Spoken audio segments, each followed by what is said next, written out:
बच्चों कैसे हो आप सब बेटा। आज मैं आपके लिए नया चैप्टर लेके आया बेटा, आपके बिहेव का चैप्टर नंबर 4, जिसका नाम है बेटा अ ट्रूली ब्यूटीफुल माइंड।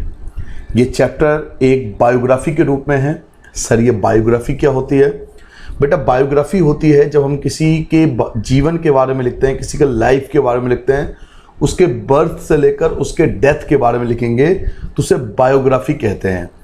तो ये अ ट्रूली ब्यूटीफुल माइंड जो चैप्टर है जिसे आप देख पा रहे हो स्क्रीन पर, ये बायोग्राफी है एक बहुत बड़े साइंटिस्ट इस दुनिया में हुए थे जिनका नाम था एल्बर्ट आइंस्टाइन, जिनका आपने पहले कभी नाम सुना हो। एल्बर्ट आइंस्टाइन एक दुनिया के बहुत बड़े साइंटिस्ट हुए थे। उनकी बायोग्राफी है, उनके जीवन के बारे में है। बायोग्राफी बेटा उनकी लिखी जाती है जो अपने जीवन में बहुत बड़े काम करते हैं, उनकी बायोग्राफी लिखी जाती है।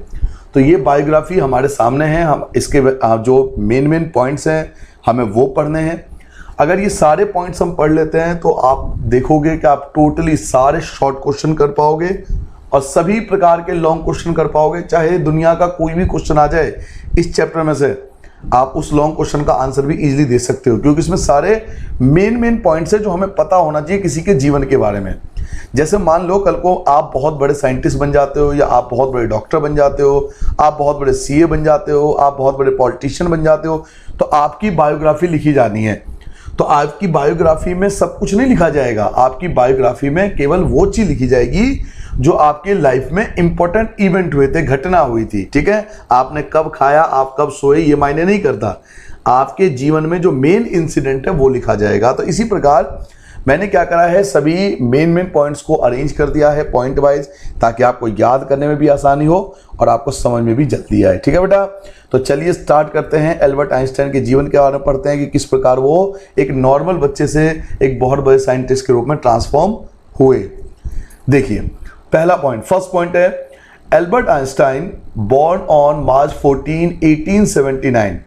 एल्बर्ट आइंस्टाइन का जो जन्म है वो 14 मार्च 1879 को हुआ था इन जर्मन सिटी, जर्मनी की सिटी में, और सिटी का नाम है उल्म। क्या नाम है? Uloom.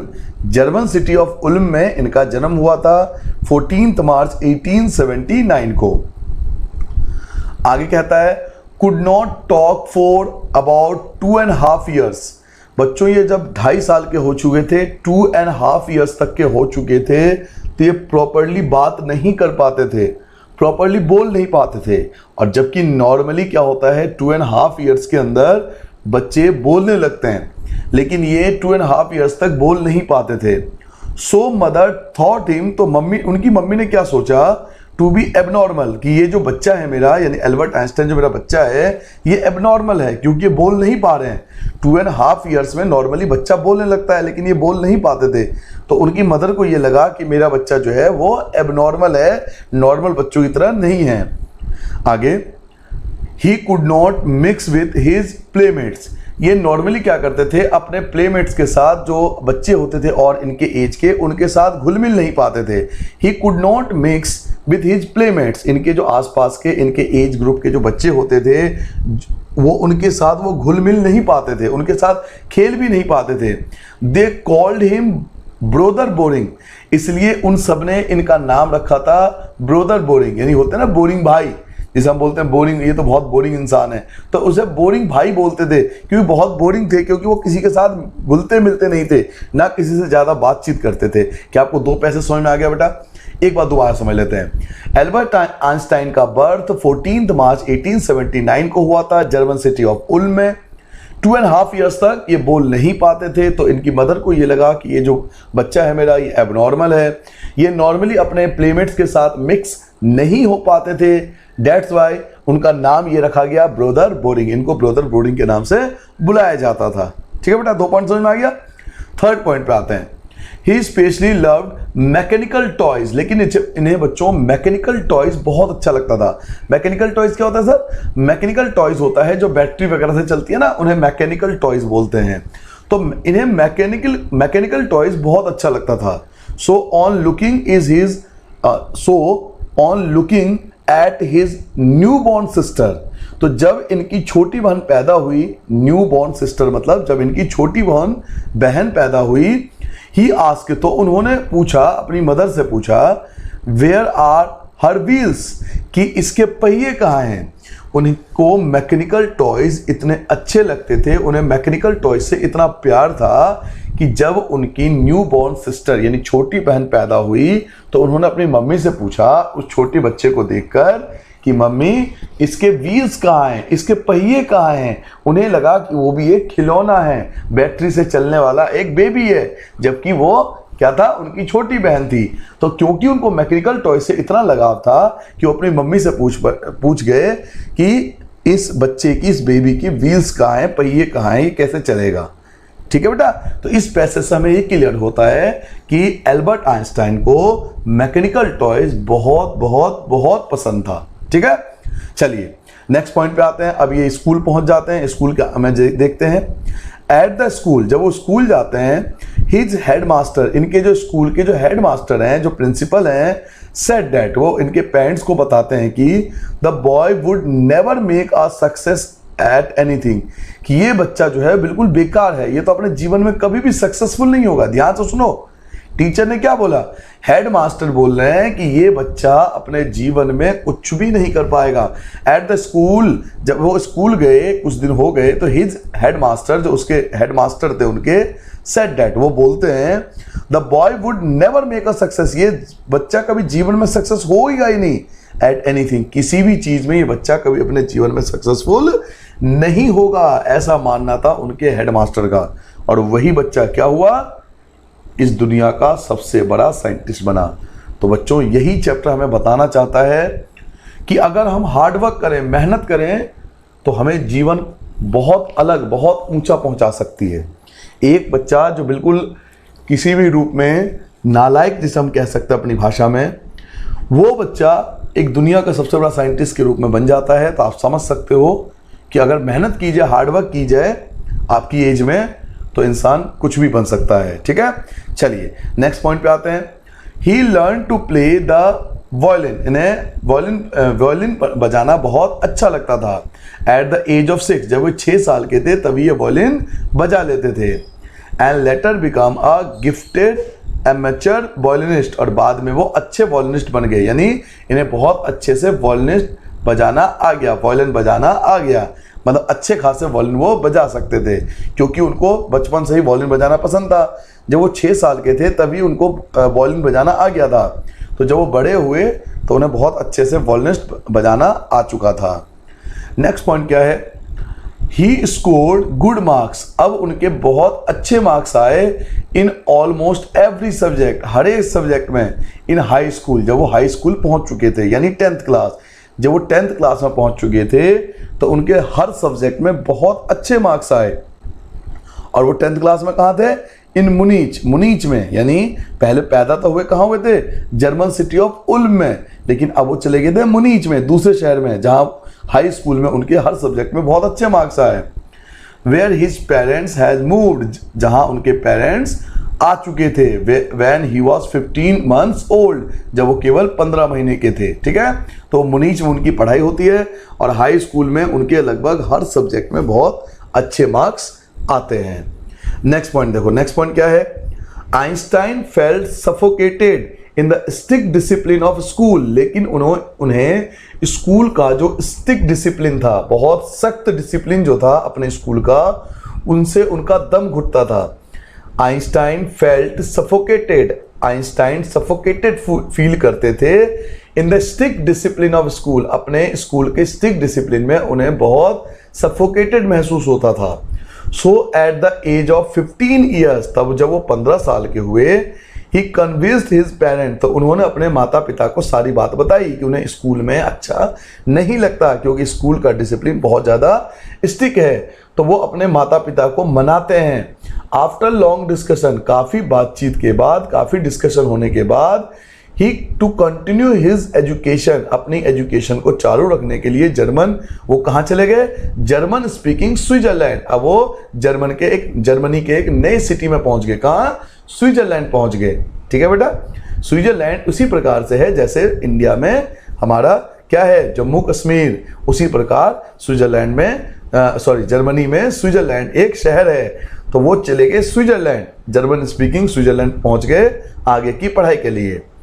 Einstein felt suffocated, Einstein अब सफोकेटेड महसूस करते थे in the strict discipline of school, अपने स्कूल के बहुत ज्यादा स्ट्रिक्ट डिसिप्लिन के कारण।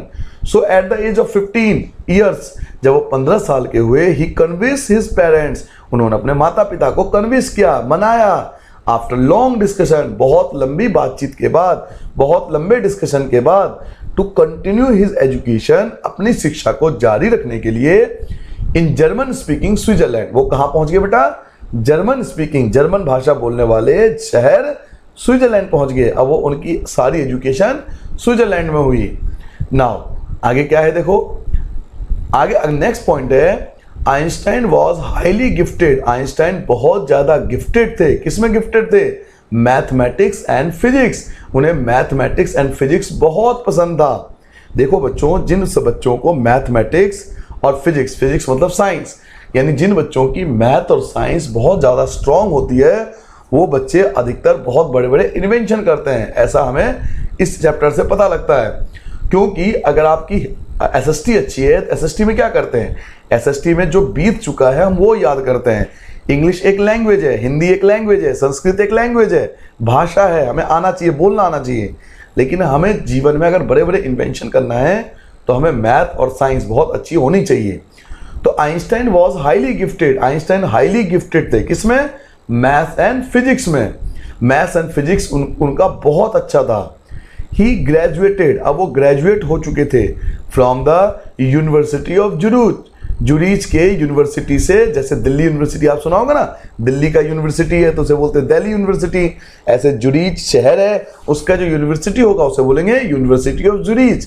तो यूनिवर्सिटी ऑफ जुरीज से उनका ग्रेजुएशन हो गया। इन 1902 में 1902 में he finally got a job, आखिरकार उन्हें एक जॉब मिल गया। अब क्या जॉब मिला sir? As a technical expert, उन्हें एक टेक्निकल एक्सपर्ट के रूप में जॉब मिल गया इन the patent office, patent office में, इन द बर्न, बर्न एक शहर का नाम है, बर्न शहर में उनको एक पेटेंट ऑफिस में टेक्निकल एक्सपर्ट के रूप में जॉब मिल गया। टेक्निकल एक्सपर्ट के रूप में उन्हें पेटेंट ऑफिस में बर्न में जॉब मिल गया। सर जी ये पेटेंट ऑफिस क्या होता है? बच्चों पेटेंट ऑफिस वो ऑफिस होता है जहां पर कोई चीज नई इन्वेंशन होती है ना, तो पहले अप्रूव्ड कराना पड़ता है सरकार से, गवर्नमेंट से पहले अप्रूव्ड कराना पड़ता है कि आपने इस चीज की इन्वेंशन करी, उसको अप्रूव्ड करती है गवर्नमेंट। तो Einstein was highly gifted in mathematics and physics, Einstein जो थे वो हाईली गिफ्टेड थे मैथमेटिक्स एंड फिजिक्स में।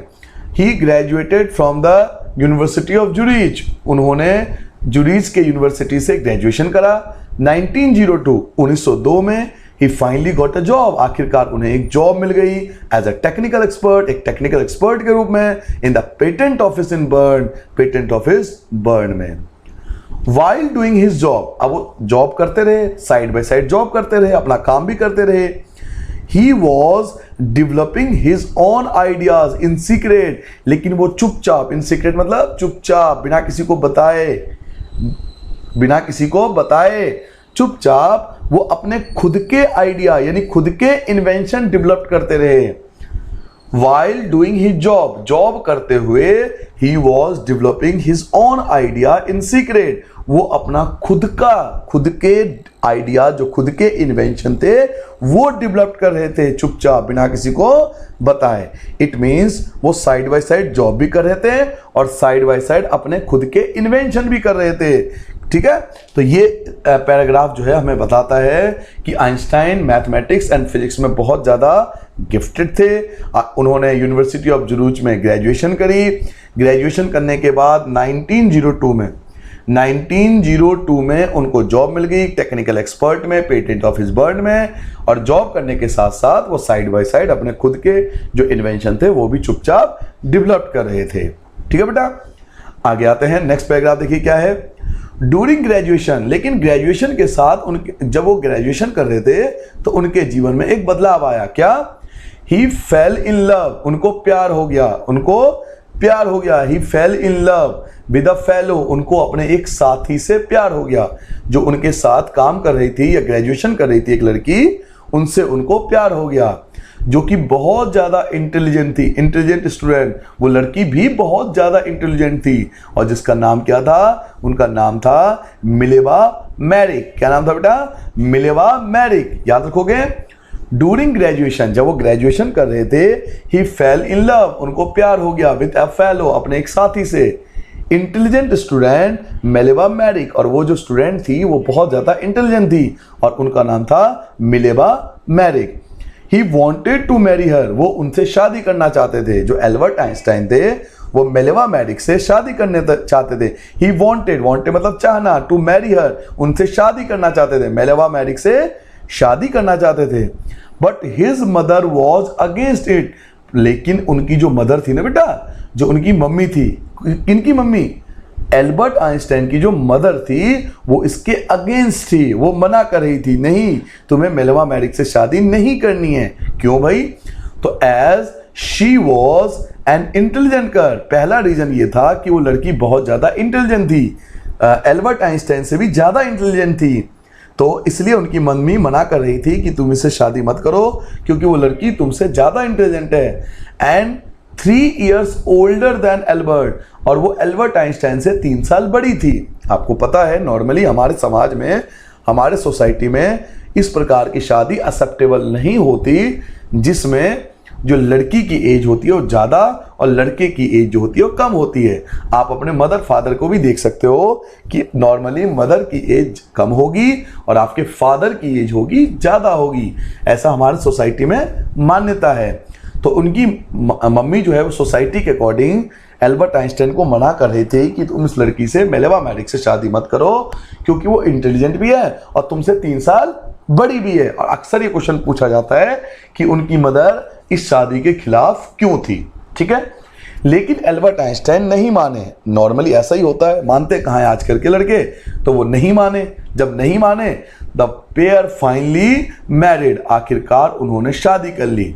उन्होंने शादी कर ली 1903 में, 1903 में, 1903 में। इट मीन्स जब उनको जॉब मिल गया था ना, 1902 में जॉब मिला था, 1 साल बाद उन्होंने शादी कर ली एंड हैड 2 सन, और बाद में उनके 2 बच्चे भी हुए। मिलेवा मैरिक और एल्बर्ट आइंस्टाइन की शादी हो गई और बाद में इनके 2 बेटे भी हुए, 2 बेटे इनके पैदा हुए, किनके? Albert Einstein and Mileva Maric के, ठीक है बेटा। तो ये पैसेज हमें इनके पर्सनल जीवन के बारे में बताता है। बायोपिक का ये पर्सनल जीवन के बारे में बताता है, उनके इंडिविजुअल लाइफ में जो पर्सनल इवेंट हुआ था वो बताता है कि ग्रेजुएशन के दौरान उनको एक लड़की से प्यार हो जाता है, उसका नाम था मिलेवा मैरिक। वो उनसे 3 साल बड़ी थी, उनसे इंटेलिजेंट थी, वो उनसे शादी करना चाहते थे, लेकिन उनकी मदर जो थी वो इसके अगेंस्ट थी क्योंकि वो बड़ी भी थी 3 साल और इंटेलिजेंट भी थी। लेकिन वो नहीं माने और आखिरकार 1903 में उन्होंने उनसे शादी कर ली और बाद में उनके 2 बच्चे भी हुए, ठीक है बेटा। चलिए अब आगे बढ़ते हैं उनके प्रोफेशनल जीवन में। देखिए इन 1905, 1905 में, देखो लाइन से बायोग्राफी मैंने आपसे कहा ना स्टार्टिंग में, बिल्कुल लाइन से चलता है। पहले ग्रेजुएशन करी, फिर जॉब मिला, फिर शादी करी, अब आगे उनको इन्वेंशन करी, तो बिल्कुल लाइन से चलना पड़ता है बेटा। यही खासियत है बायोग्राफी की, ठीक है, बिल्कुल लाइन से ही हमें चलना पड़ता है। तो इन 1905, 1905 में his paper on special theory, अब उन्होंने वो जो सीक्रेट काम कर रहे थे ना अपने थ्योरी पर, उन्होंने स्पेशल थ्योरी ऑफ रिलेटिविटी, क्या बोलते हैं उसको? Theory of relativity. ये वर्ड याद कर लेना, बार बार कह रहा हूं, ये वर्ड, ये जो आप सर पढ़ रहे हो ना, थ्योरी ऑफ रिलेटिविटी, ये पब्लिश करी इन्होंने, थ्योरी ऑफ रिलेटिविटी।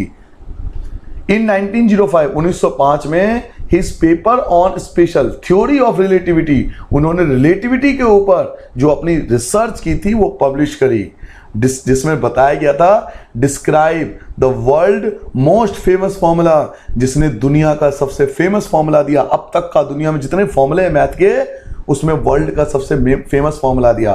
क्या फॉर्मूला दिया? It describe the relationship between mass and energy. ये रिलेशन था, ये फॉर्मूला क्या था? इस फॉर्मूले के अंदर रिलेशन था, किसके बीच रिलेशन था? मास, मास मतलब द्रव्यमान, और एनर्जी, ऊर्जा, मास और एनर्जी के बीच में इन्होंने रिलेशन बताया था। और वो फॉर्मूला क्या था? वो फॉर्मूला था E = mc²। बेटा यहाँ स्क्वायर आएगा, ये बेटा स्क्वायर है, ये 2 यहां मत लिखना बेटा, ये 2 ऊपर आएगा, यहां पर ऊपर लिखना, ठीक है, ये 2 मत लिखना, ये 2 मत लिखना। mc square, E equal to mc square. E का मतलब है एनर्जी, E4 एनर्जी, M4 होता है मास एंड C4 होता है स्पीड ऑफ द लाइट। याद रखोगे, E4 energy, M4 mass, C4 speed of the light. तो 1905 में his paper on special theory of relativity, उन्होंने थ्योरी ऑफ रिलेटिविटी पब्लिश करी जो डिस्क्राइब करता था वर्ल्ड का सबसे मोस्ट फेमस फॉर्मूला। और ये फॉर्मूले में क्या था, it describe the relationship between mass and energy. ये फॉर्मूला मास और एनर्जी के रिलेशनशिप के बारे में बताता है। और वो फॉर्मूला क्या था, E equal to mc square. E मतलब energy, M means mass, C मतलब स्पीड ऑफ लाइट। तो ये जो फॉर्मूला है इसका क्या यूज है, ये आप 10th क्लास में पढ़ोगे साइंस में। 10th क्लास में एक चैप्टर है बेटा source of energy, sources of energy, chapter 14। उसमें मैं आपको बताऊंगा तो E equal to mc square दुनिया का सबसे फेमस फॉर्मूला क्यों बोलते हैं, क्यों इस फॉर्मूले का इतना नाम है और क्यों इसको दुनिया का सबसे फेमस फॉर्मूला बोलते हैं, इस फॉर्मूले का क्या एप्लीकेशन है, ये आप साइंस में मुझसे सीखोगे क्लास 10th में। ठीक है बेटा, ठीक है। अब नेक्स्ट पॉइंट पे आ जाए, चलिए अब नेक्स्ट पॉइंट स्टार्ट करते हैं। चलिए बेटा नेक्स्ट पॉइंट पे आते हैं। नेक्स्ट पॉइंट क्या आता है, जब इनके इन्वेंशन हो चुके थे, फॉर्मूले आ चुके थे, इसके बाद की इनके लाइफ के अंदर बहुत सारे बदलाव आते हैं। ठीक है, यहां तक तो उनकी जीवन बहुत अच्छा चल रहा था, इन्होंने फॉर्मूला दिया, वर्ल्ड में फेमस हो चुके थे, न्यूज़पेपर में उनका नाम आ चुका था। लेकिन जो इनका पर्सनल लाइफ था बेटा वो बहुत ज्यादा इफेक्टेड हो चुका था। आफ्टर अ फ्यू ईयर्स, कुछ सालों बाद, द मैरिज बिकम वीक, इनकी जो शादीशुदा जीवन था, इनके जो मैरिज लाइफ थी वो कमजोर हो गया था।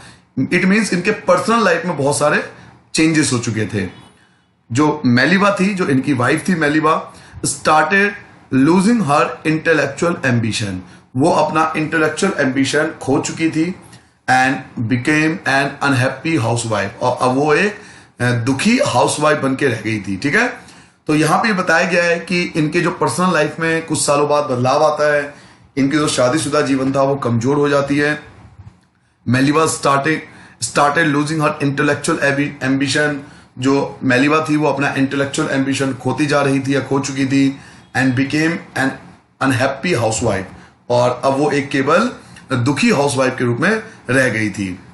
इन 1919 की बात है, 1919 में द कपल फाइनली डिवोर्स्ड, आखिरकार दोनों का डिवोर्स हो गया। ठीक है बेटा, 1999 में आपको याद रखना 1919 में दोनों का डिवोर्स हो गया एंड ही मैरिड, और जो एल्बर्ट आइंस्टाइन थे उन्होंने दोबारा शादी कर ली।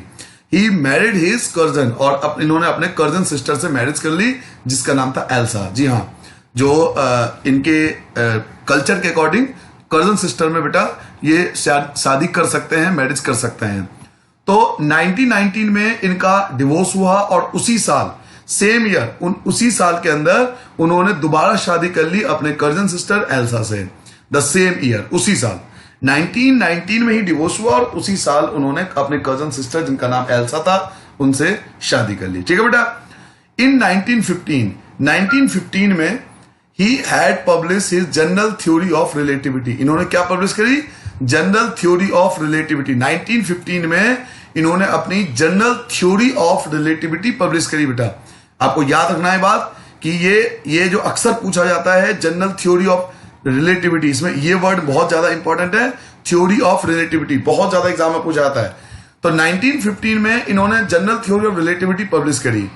It gave a new definition, इन्होंने बिल्कुल एक नया डेफिनेशन दिया, एक न्यू डेफिनेशन दी, एक न्यू मीनिंग दी to the word gravity. Gravity का एक नया मतलब बताया दुनिया को, ग्रेविटी का, वर्ल्ड को ग्रेविटी का बिल्कुल एग्जैक्ट डेफिनेशन देने वाले यही थे। इन्होंने वर्ल्ड को एक न्यू डेफिनेशन दिया, एक अलग डेफिनेशन दिया। एन इलिप्स ऑफ द सन इन 1919, और जब 1919 में इक्लिप्स लगा सन का, मतलब हिंदी में बोलते हैं सूर्य ग्रहण, जब इक्लिप्स लगा सन का, जब सूर्य ग्रहण लगा बेटा 1919 में, ब्रॉड प्रूफ दैट थ्योरी, तो इनकी ये थ्योरी प्रूव्ड हो गई कि इनकी ये थ्योरी जो थी वो बिल्कुल एक्यूरेट थी। 1915 में इन्होंने बेटा थ्योरी दिया था, क्या थ्योरी का नाम क्या था, इनकी थ्योरी का नाम था बेटा थ्योरी ऑफ रिलेटिविटी। याद रखोगे 1915 में इन्होंने जो अपनी थ्योरी पब्लिश करी उसका नाम था थ्योरी ऑफ रिलेटिविटी। ठीक है, इन्होंने एक नया मीनिंग बताया ग्रेविटी का बिल्कुल एक्यूरेट मीनिंग बताया कि ग्रेविटी एक्चुअल में होता क्या है। और जब 1990 तब ये प्रूफ नहीं दे पाए थे, इन्होंने डेफिनेशन दे दी लेकिन ये दुनिया को प्रूफ नहीं दे पाए। प्रूफ कब हुआ? जब 4 साल बाद, आफ्टर 4 इयर्स, जब इक्लिप्स ऑफ सन लगा यानी सूर्य ग्रहण लगा इन 1919 में, जिस साल इनका डिवोर्स हुआ था। What proof that his theory was accurate? जब सन इक्लिप्स लगा तब ये जाके पता लगा कि इनकी थ्योरी जो थी वो बिल्कुल एक्यूरेट थी, वो बिल्कुल सही थी। तभी तो इनका नाम हुआ ना इतना ज्यादा। इन्होंने थ्योरी दी, वो प्रूफ नहीं कर पाए, लेकिन जब ऐसी नेचुरल इवेंट हुआ तब ये प्रूफ हो पाया कि इनकी थ्योरी जो थी बिल्कुल एक्यूरेट थी। Newspaper called his work as a scientific revolution. सभी न्यूज़पेपर ने इनके जो ये जो थ्योरी थी वो छापी और उसमें बोला गया कि इनका जो वर्क है वो एक साइंटिफिक रिवॉल्यूशन है, क्योंकि इन्होंने ग्रेविटी के मीनिंग को बदल दिया। तो newspaper called his work as a scientific revolution. Newspaper ने इनके कार्य को एक साइंटिफिक रिवॉल्यूशन के नाम पे दिया। मतलब अब दुनिया में साइंटिफिक रिवॉल्यूशन वर्ड का इस्तेमाल किया गया। किनके लिए? एल्बर्ट आइंस्टाइन के लिए ये वर्ड यूज किया गया कि इन्होंने वर्ल्ड में साइंटिफिक रिवॉल्यूशन ला दिया है। चलिए नेक्स्ट पॉइंट पे आते हैं बेटा। नेक्स्ट पॉइंट देखते हैं। नेक्स्ट पॉइंट हमारा क्या है? नेक्स्ट पॉइंट है he received Nobel prize in 1921 for physics. इनको फिजिक्स के लिए 1921 में जब इनकी थ्योरी प्रूव हो चुकी थी तो उसके 2 साल बाद 1921 में इनको फिजिक्स के लिए नोबेल प्राइज मिला। नोबेल प्राइज क्या होता है? नोबेल प्राइज बेटा इस वर्ल्ड का सबसे टॉप प्राइज माना जाता है। किसी हर फील्ड में, हर एक फील्ड में किसी एक व्यक्ति को वर्ल्ड में नोबेल प्राइज दिया जाता है। फॉर एग्जांपल, आपने फिजिक्स में मान लो किसी साल बहुत अच्छा काम किया था, कोई फिजिक्स के नोबेल प्राइज मिलेंगे, किसी को मैथ्स का मिलता है, किसी को कल्चर का मिलता है, किसी को लिटरेचर का मिलता है। अलग अलग फील्ड में जो बहुत अच्छे काम करते हैं उनको नोबेल प्राइज दिया जाता है। तो इनको नोबेल प्राइज मिला 1921 में। किसके लिए? फिजिक्स के लिए। He was praise for his work. इनके काम को बहुत ज्यादा सराहा गया। प्रेज मतलब होता है सराहना, मतलब किसी की प्रशंसा करना। He was praise for his work. उनके काम के लिए बहुत ज्यादा उनको प्रेज मिला, एप्रिशिएशन मिला ऑल ओवर द वर्ल्ड, पूरे वर्ल्ड में। याद रखोगे इस पैराग्राफ में क्या सीखा आपने?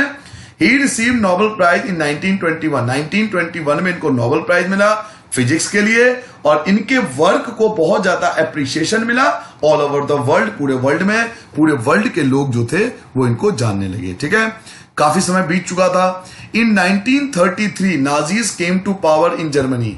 आपके हिस्ट्री में एक चैप्टर है बेटा नाजीज के ऊपर। तब आप पढ़ोगे कि 1933 में जर्मनी के अंदर, ये जर्मनी के जो मेंबर थे वो जर्मनी के थे।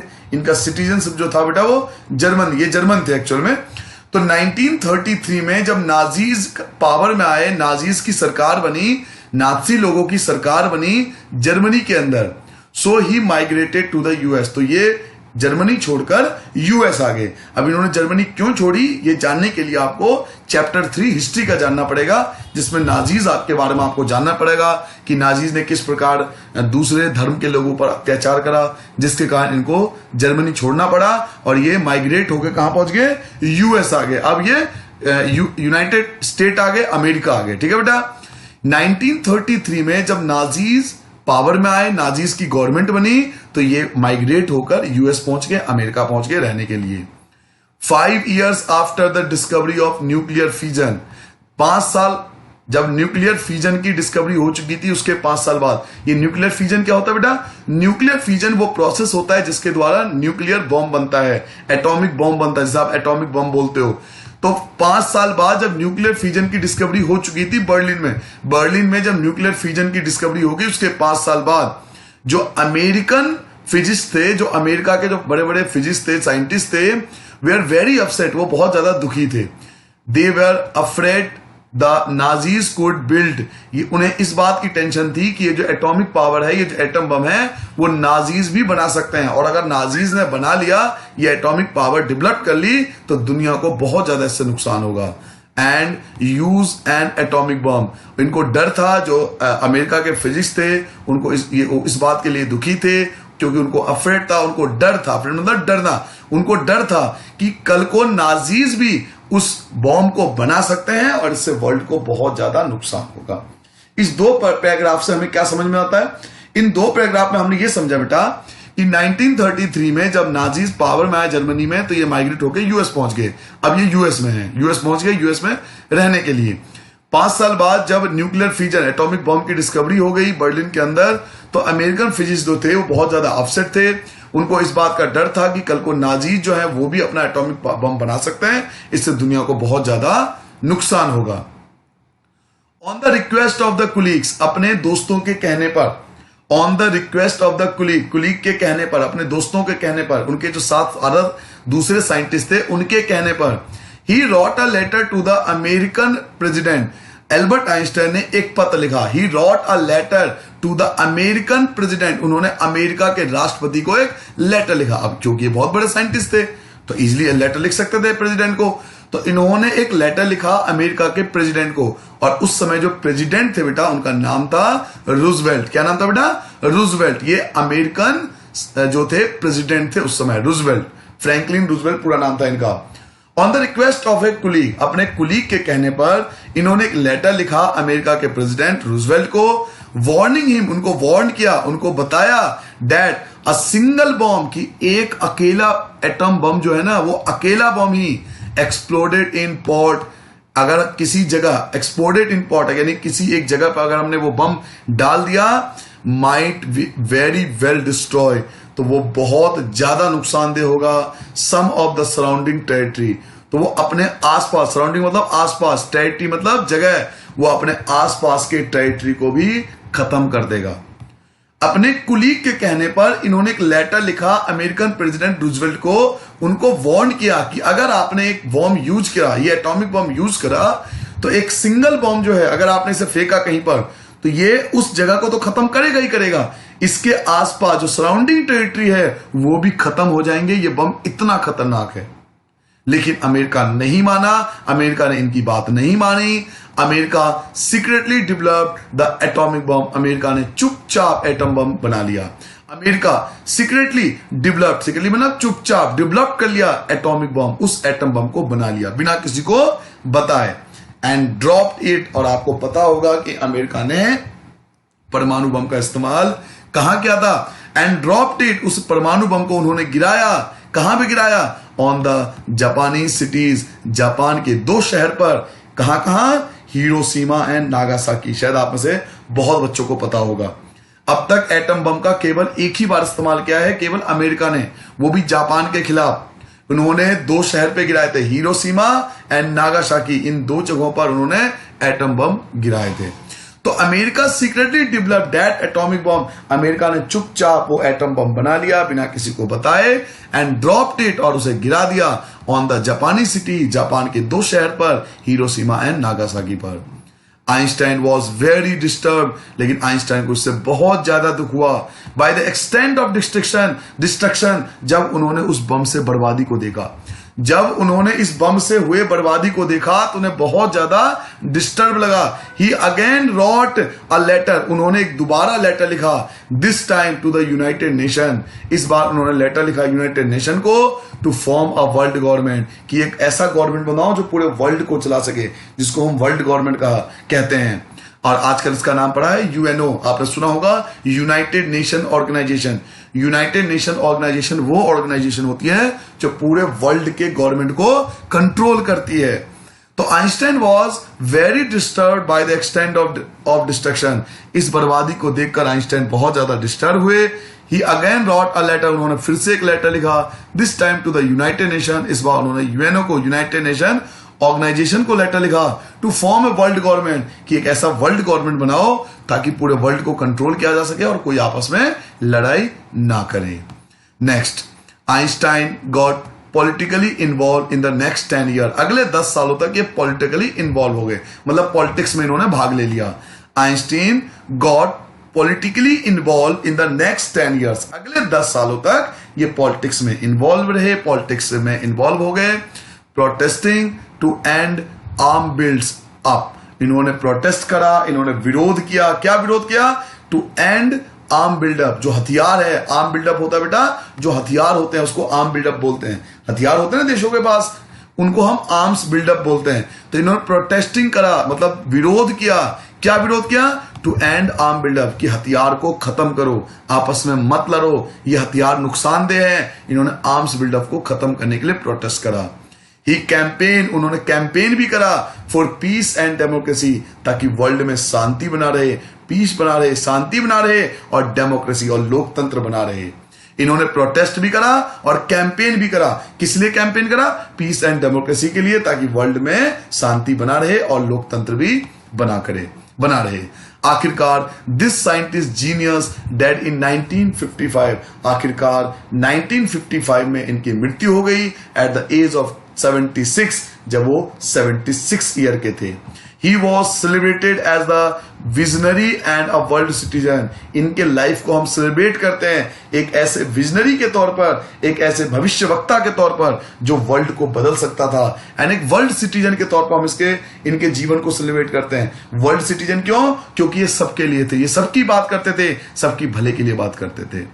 तो आपने क्या देखा बेटा? स्टार्टिंग से एंड तक केवल हमने एल्बर्ट आइंस्टाइन की लाइफ के बारे में पढ़ा। इसे बोलते हैं बायोग्राफी, जो मैंने आपको स्टार्टिंग में कहा था। क्या बोलते हैं बेटा? बायोग्राफी। बायोग्राफी वो प्रोसेस होता है जिसमें हम किसी के लाइफ के बारे में लिखते हैं। चलिए बेटा, एक बार पूरे चैप्टर को दोबारा रिकैप कर लेते हैं, एक बार पूरा दोबारा समझ लेते हैं स्टार्टिंग से, ठीक है? एक बार पूरा कंप्लीट चैप्टर दोबारा रिवाइज कर लेते हैं, स्टार्टिंग से अब तक जो भी आपने पॉइंट्स पढ़ा वो हम पढ़ लेते हैं, बिल्कुल स्टार्टिंग से, थोड़ा जल्दी जल्दी पढ़ेंगे इस बार, ठीक है बेटा? चलिए स्टार्ट करते हैं बेटा। सबसे पहले आपको चैप्टर का नाम बताया था, चैप्टर का नाम था अ ट्रूली ब्यूटीफुल माइंड। ये एक बायोग्राफी है एल्बर्ट आइंस्टाइन के बारे में। एल्बर्ट आइंस्टाइन बहुत बड़े साइंटिस्ट थे, ऐसा माना जाता है कि इन्होंने अपने ब्रेन का 10% इस्तेमाल किया था। आई रिपीट, ध्यान से सुनो, इन्होंने अपने ब्रेन का लगभग 10% इस्तेमाल किया था, जबकि नॉर्मल इंसान अपने ब्रेन का केवल 1 से मैक्सिमम 2% तक इस्तेमाल कर पाते हैं। नॉर्मल इंसान जो होता है बेटा अपने ब्रेन का 1 से 2% इस्तेमाल करते हैं, जबकि इन्होंने अपने ब्रेन का लगभग 10% इस्तेमाल किया था। इवन जब इनकी डेथ हो गई थी, तो इनके डेथ होने के बाद इनके ब्रेन को रख लिया गया था रिसर्च करने के लिए। तो इनके ब्रेन को हमने निकाल लिया था रिसर्च करने के लिए कि किस प्रकार इन्होंने अपना इतने ज्यादा ब्रेन का इस्तेमाल कर पाए। तो चलिए इनके जीवन के बायोग्राफी के बारे में पढ़ते हैं। इनके बर्थ से लेकर डेथ तक के सारे इंसिडेंट, जो मेन इंसिडेंट होंगे वो सभी पढ़ेंगे।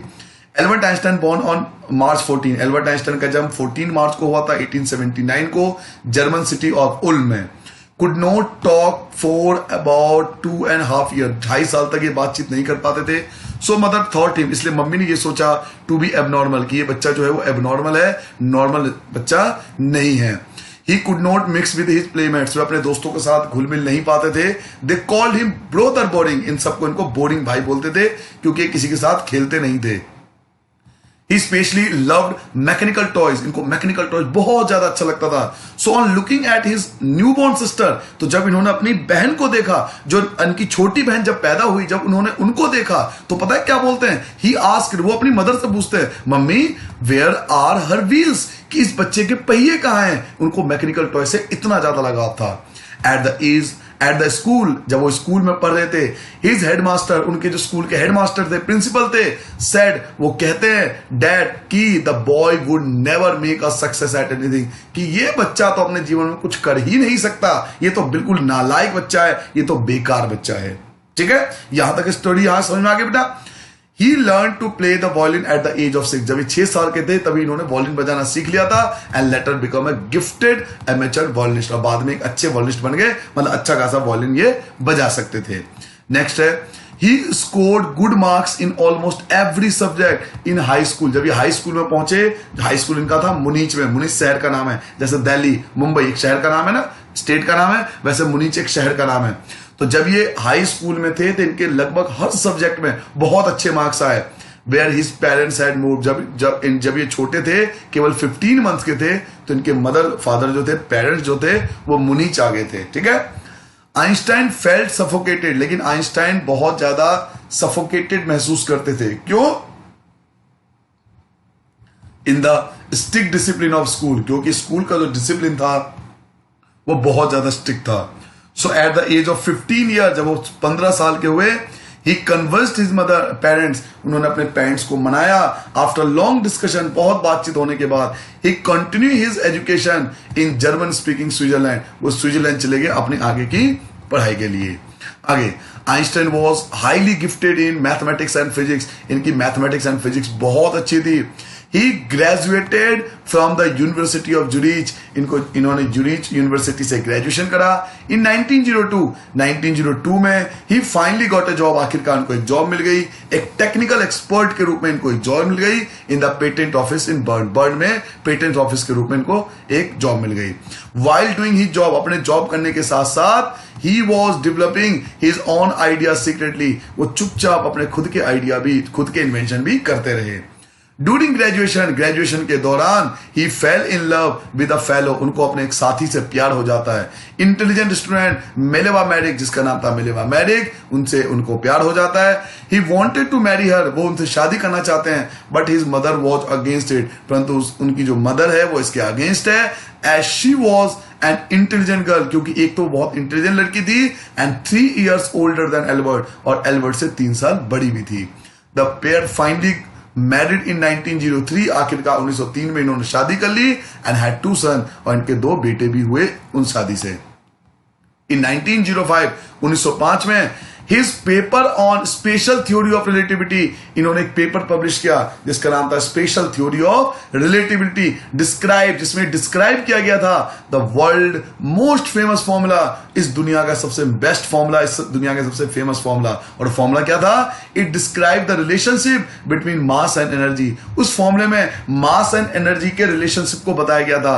E = mc², मैंने आपको पहले बताया था, यहां स्क्वायर ऊपर आएगा। E means energy, M means mass and C for the speed of light, energy, mass and speed of the light. ये वर्ल्ड का सबसे फेमस फॉर्मूला इसको बोला जाता है, जो एल्बर्ट आइंस्टाइन ने ही दिया था।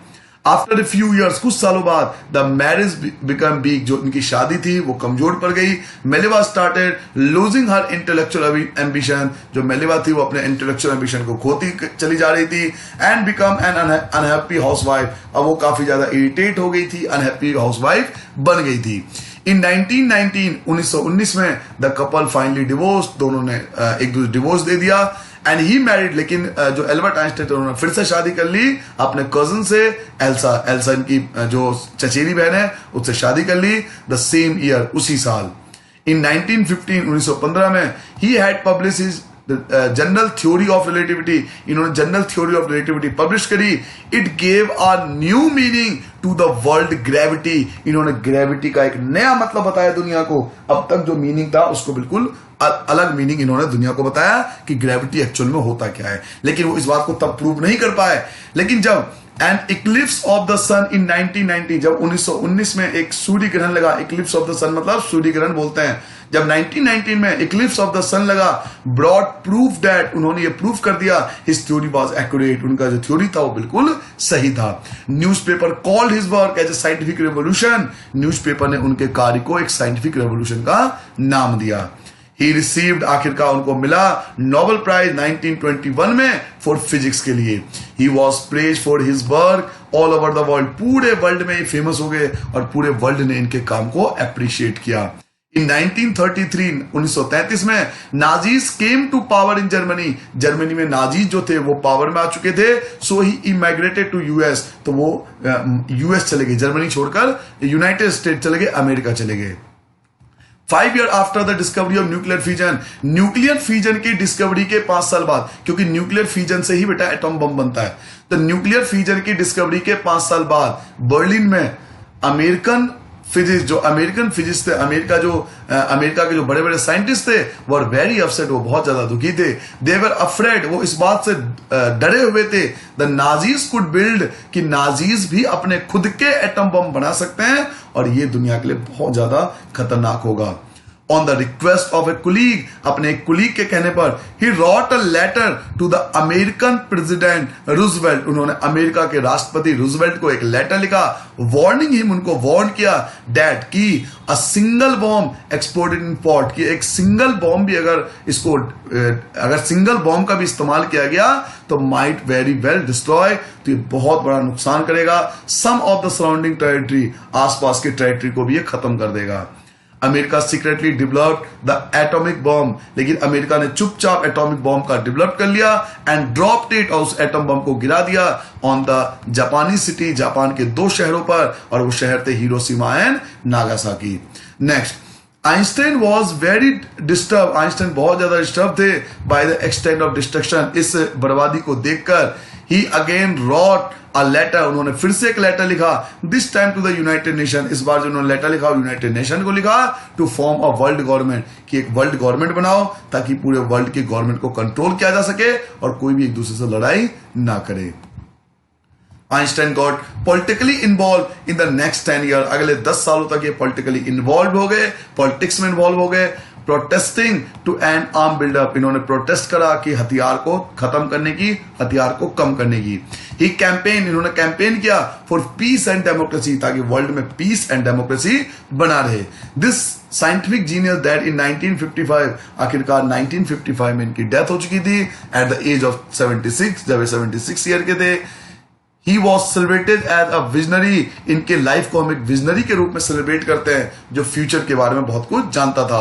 एंड अ वर्ल्ड सिटीजन, और एक वर्ल्ड सिटीजन के रूप में भी सेलिब्रेट करते हैं, क्योंकि इनका जो लाइफ था वो सबके लिए था, ये सबके लिए अच्छा सोचते थे। क्लियर हो गया बेटा? तो ये था आपका पूरा चैप्टर, ठीक है। आई होप आपको समझ में आ गया होगा कंप्लीट चैप्टर, ये पूरा समरी था। ये समरी अगर आप याद कर लेते हो बेटा पॉइंट टू पॉइंट, देखो 9th क्लास में हो, 9th क्लास में परेशानी क्या है बेटा कि क्वेश्चन जो होते हैं वो कहीं से उठ के आ जाते हैं, लॉन्ग क्वेश्चन भी और शॉर्ट क्वेश्चन भी, आपके पूरे एक्सरसाइज चैप्टर में से कहीं से भी उठ के क्वेश्चन आ जाएगा। तो आपको मेंटली पूरा चैप्टर समझ के रखना पड़ेगा, क्योंकि अगर कहीं से भी कोई क्वेश्चन उठ के आ गया तो आपको उसका आंसर आना चाहिए, और आंसर तभी पॉसिबल है जब आपको पूरे चैप्टर की समरी बहुत अच्छे से आती हो। ठीक है बेटा, तो ये कंप्लीट चैप्टर था। आई होप आपको समझ में आ गया होगा। कोई डाउट्स हो, किसी वर्ड का मीनिंग नहीं पता हो तो मुझसे पूछ लेना, किसी लाइन का मीनिंग आपको समझ में नहीं आओ तो वो पूछ लेना। ठीक है बेटा, सबको नमस्ते बेटा, बाय बाय। अपना ध्यान रखना, अच्छे से पढ़ना, अपने रजिस्टर में काम कर लेना और काम करके मुझे जरूर सेंड कर देना। ठीक है बेटा, बाय बाय।